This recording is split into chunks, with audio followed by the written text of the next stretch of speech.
கேரளாவிலிருந்து மீண்டும் லாரிகளில் கழிவுகளை ஏற்றி வந்த இருவர் கன்னியாகுமரியில் கைது செய்யப்பட்டிருக்கிறார்கள். இது குறித்தான முழு விவரங்களோடு இணைகிறார் நமது செய்தியாளர் பிரசாத்.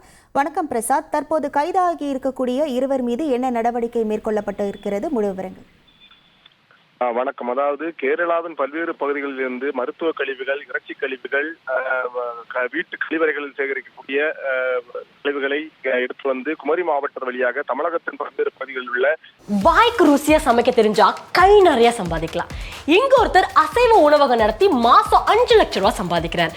எப்படின்னு தெரிஞ்சுக்கணும்னா ஃப்ரீடம் ஆப்பை இப்பவே டவுன்லோட் பண்ணுங்க.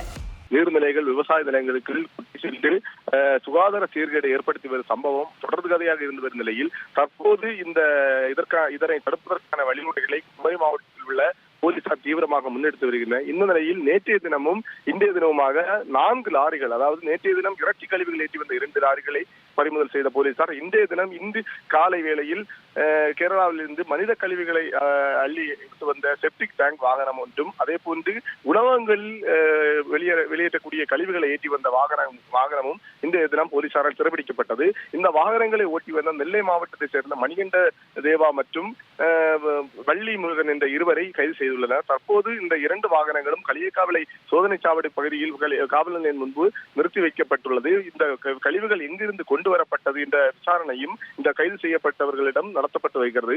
தொடர்ச்சியாக, அதாவது தமிழக அரசு கேரளாவிலிருந்து கழிவுகளை வந்து தமிழகத்திற்குள் கொண்டு வரக்கூடாது என்று எச்சரிக்கை விடுத்தும் நேற்றைய தினம் நெல்லை மாவட்டத்தில் கொட்டப்பட்டிருந்த கழிவுகள் அனைத்தும் 16 வாகனங்களில் ஏற்றி கேரளாவுக்கு அனுப்பப்பட்ட நிலையில் தொடர்ச்சியாக இன்றைய தினமும் கேரளாவிலிருந்து கழிவுகள் கொண்டு வரப்படுவது அத்துமீறலாக உள்ளதாக தமிழகத்தில் உள்ள அதிகாரிகள் தெரிவித்து வருகின்றனர். விவரங்களுக்கு நன்றி பிரசாத்.